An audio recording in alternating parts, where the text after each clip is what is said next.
Hey everybody, and welcome back to Questbound. Today we are going to be taking a look at one of my new favorite ships here. This ship is just dripping with character, and we have been moving absolute insane amounts of cargo in this thing during supply or die, and it has been doing its job perfectly. So without further ado, let's jump right in and talk about the Drake Caterpillar.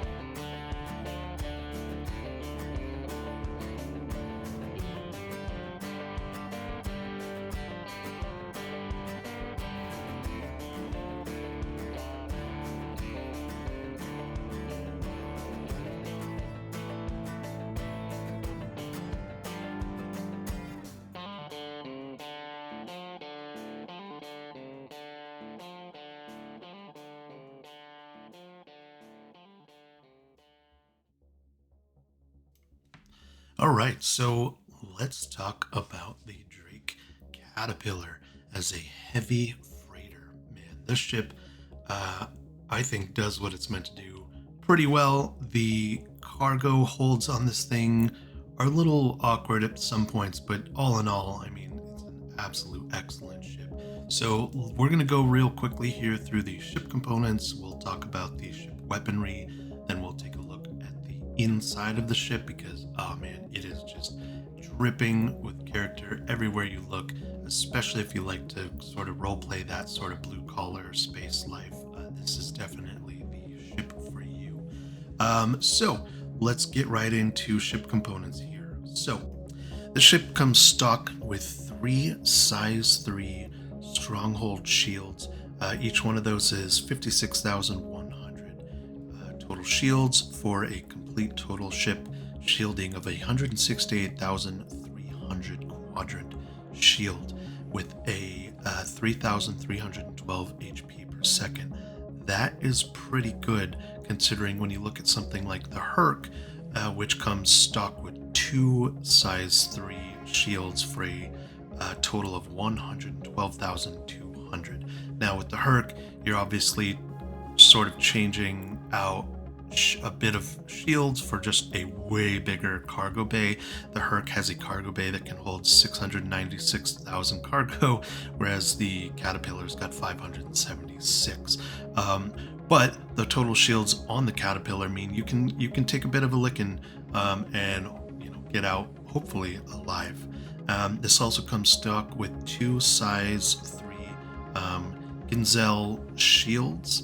This has two size 3 thermal core coolers and a size 3 Pontus military quantum drive. And this quantum drive comes in at 282,000 kilometers per second. So, all in all, I think this ship comes stock with some pretty decent components. I would probably upgrade the shields and the power. Everything else I might leave the same. Maybe the quantum drive might go up to a bigger quantum drive, but shields and power. But honestly, I mean, it comes stock with some pretty great shields to begin with. So if you're just trying to move cargo and you're not too worried about getting into a scrape, especially if you're not really using this in pyro, then I don't think I'd worry about really upgrading it too much. It does what it needs to do pretty well right off the bat. Weaponry on this ship, it's got some pretty decent weapons for a heavy freighter. So for pilot controlled weapons, you have two size 3 M5A laser cannons and two size 3 CF337 Panther repeaters. You also have two turrets. You have a top turret and a bottom turret. The top turret is out on the nose of the ship. It's out on the upper part of the cargo bay, all the way at the very end, and the belly is sort of down under the middle of the ship, right behind that elevator that takes you up into the ship. Now, these are identical turrets. They both have two size 4 CF447 rifles. So if you have both of those turrets manned and with those pilot controlled weapons, I think you'd be able to deter at least some smaller ships from attacking you, or at least put some heat on them long enough that you could jump away. So all in all, pretty well stocked ship as far as weaponry goes. Obviously, as a freighter, there's no missiles on this thing. You've just got guns. Now, it does fly like a bus. This thing does not turn very quickly. It does not go places very quickly. So you do have to rely a bit on your manned gunners to be able to keep the heat on the enemy long enough that you can jump away. But again, if you're just doing things in Stanton, you're not really gonna have to worry about this too much. This is my group. We play a lot in Pyro. We do a lot of PvP stuff, so that's something we're constantly thinking about. But for anyone else, if you're just thinking about getting this to do some freight in Stanton, this ship is absolutely great. If you don't want to get the extra, I think it's almost another 8,000 to get up to buying the Hercules. I'm sorry, 8 million to get up to the Hercules. So let's go ahead and jump on into the inside and take a walk around before we wrap this up. So we're gonna head on over to the belly elevator here and take this on up here. And this is going to take us to our elevator room or our staging room. This is a central room here on the lower floor here. So you've got a gun rack in here, which is nice, right by the elevator. So when you're heading out, potentially on the surface of a planet, you can grab a weapon and head down, or you could throw your tractor rifle in there as well. If we go this way toward the front of the ship, you have the first of 2 crew compartments. Now this is what I would call the main crew compartment, and I would potentially call the other crew compartment sort of the captain and foreman's compartments there. So nice little crew compartment here. You have 2 beds here. You've got a sort of a dining table here in the middle, or a grub table here with a couple of screens. You've got a standard sort of small toilet, shower, restroom here. Now, right now, this door doesn't close, but hey, when you're on a ship like this, we're all family, right? Then over here, you've got just a very standard sink and grill. This is definitely a working class ship. This is for doing all that blue collar space work. Which is again why I really love Drake ships. Maybe it's just because I've been in construction for a large part of my life, and these just sort of sing to me something about grabbing a mug of space coffee and just doing some space work. I love it here. So now you have the first of 4 identical cargo bays. Now each one of these cargo bays fits 124 SCU of cargo in them.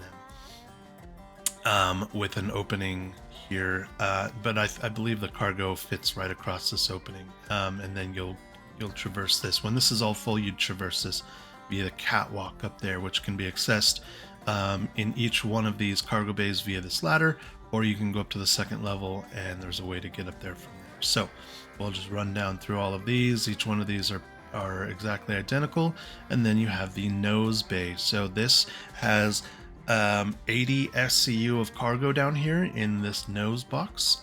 You could also potentially put some grav bikes or something in here.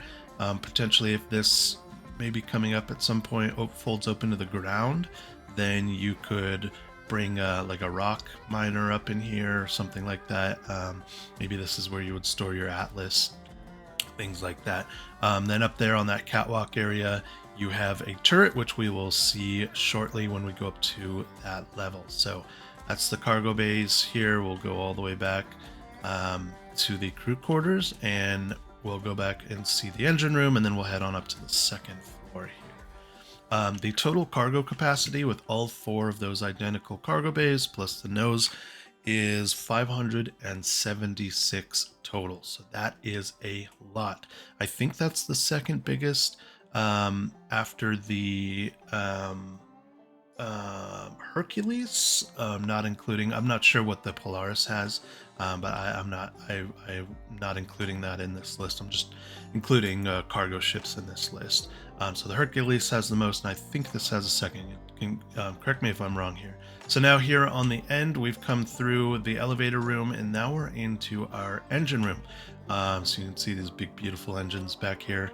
And this is also our engineering bay. So our engineering terminal is right back here for hopefully maybe later in the year when engineering comes into play here.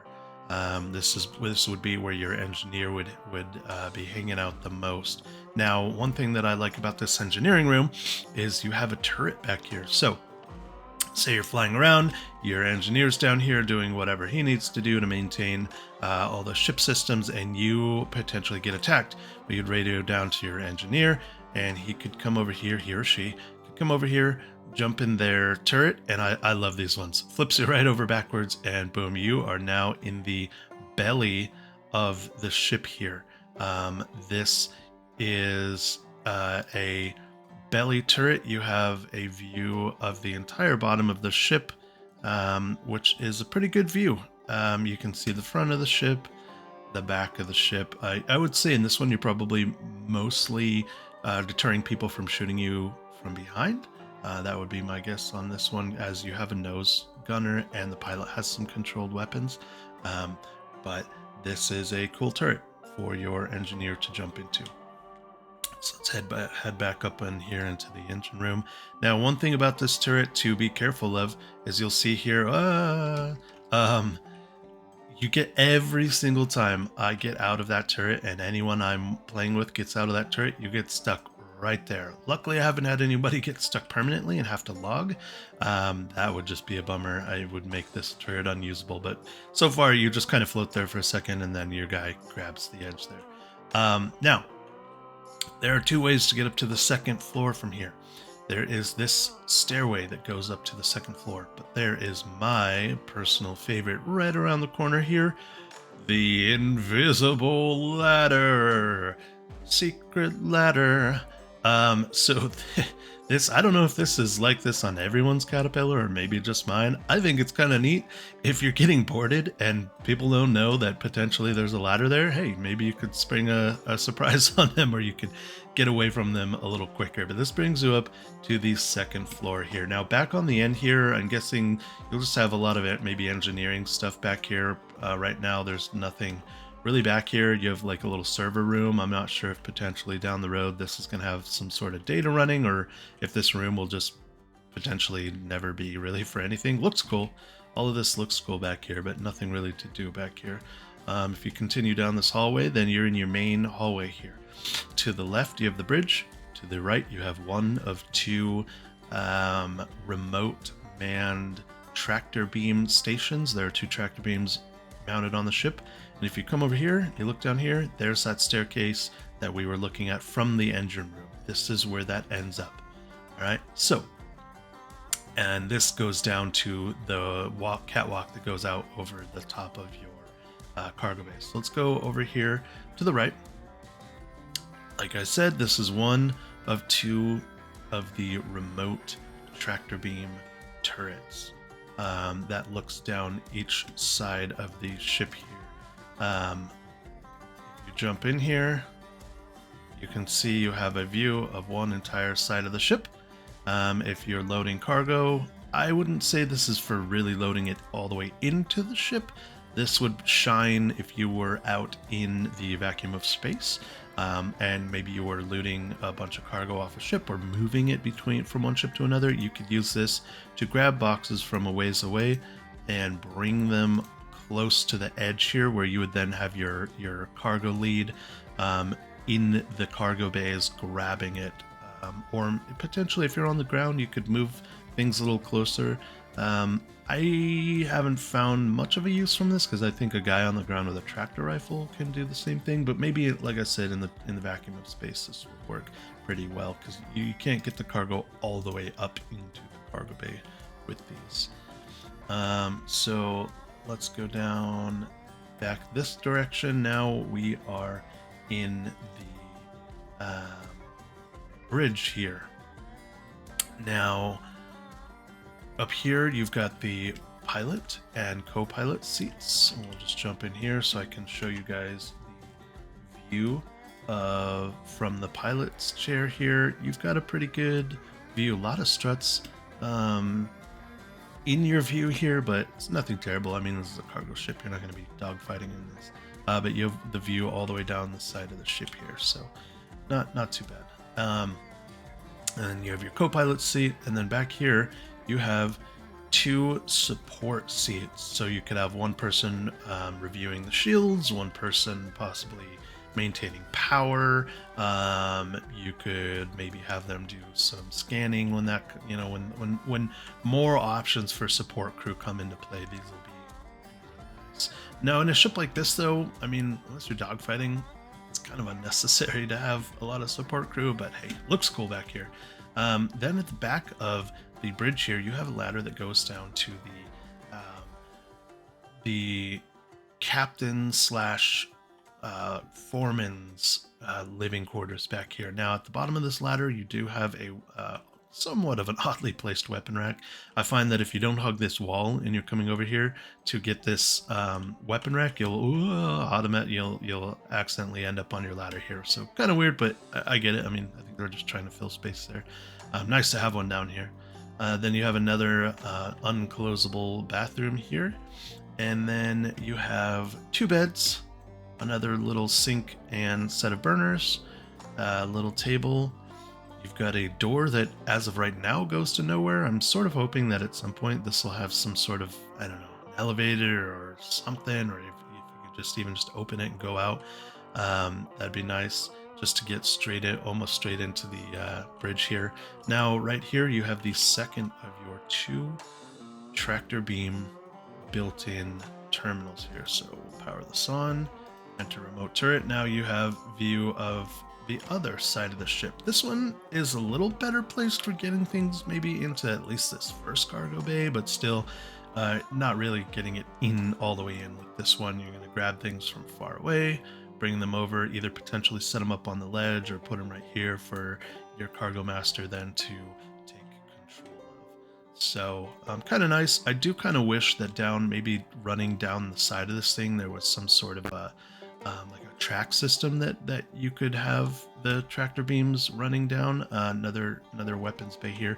But if you had some sort of a rail system that those tractor beams could move back and forth through, then you could potentially zip those down the side of the ship, and then maybe actually be able to load things into and out of each cargo bay. But for now, they're cool. I don't really use tractor beams built into any ship right now, because a guy with a Atlas or even just a tractor rifle can do about the same thing. Now you have another a ladder here that goes to an unopenable port at the moment. I know that these are things I've been reading lately, that there are things that are coming. There's going to be a pass hopefully on this ship where they're going to make some of these things like that docking collar be built into the game here soon. Now this is a new thing I've been encountering here lately on this particular ship, is this first door that goes down to your catwalk area will often have this sort of weird missing area. Sometimes I can see all the way out of this ship from here.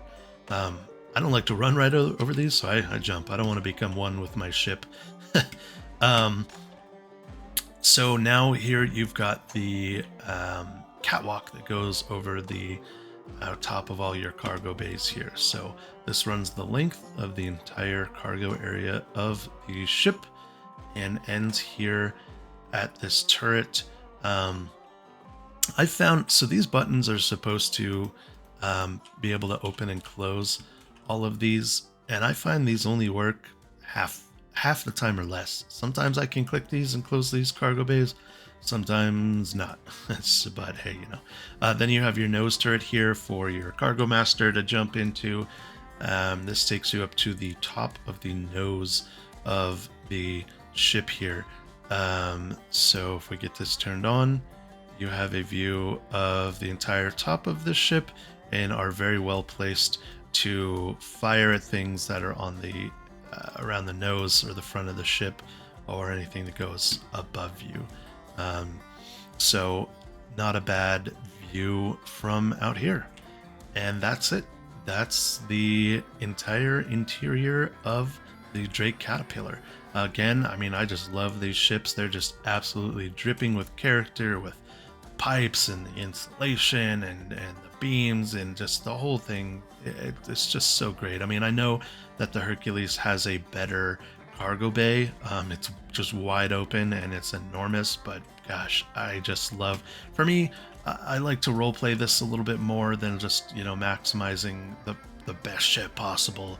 I want to role play a bit, and I like the feel of sort of the gritty space, sort of blue collar work, and all that entails. My group and I lovingly, jokingly refer to it as blue suiting instead of blue collaring. We're blue suiting. We're just a bunch of blue suit boys out here trying to make a living in the universe the best we can. So the Drake ships just do that very well. For pricing on this ship here, you can get this ship at the New Deal in Tessa Spaceport on Lorville for $12,474,000. In comparison, something like the C2 Starlifter, which I think is kind of the next one up, or really the only one that's really comparable as far as cargo space goes, it's going to be the C2 Starlifter. That is going to come in at $18,900,000. Again, it does have over 100 more cargo space.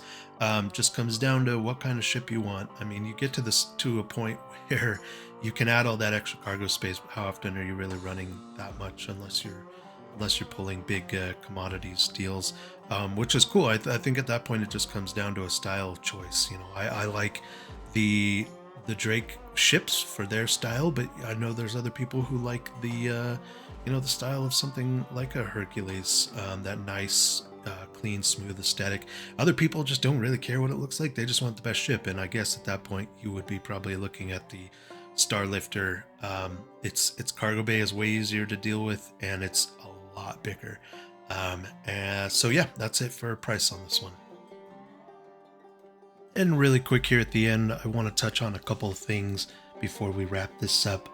Some possible future updates to this ship. I know one is in development or is already developed and in the 4.1 test universe right now, where the cargo doors fold open and then lower themselves to the ground, and then when you close them back up, they raise back up to the ship level and then close all in one movement. So that's a good thing to see.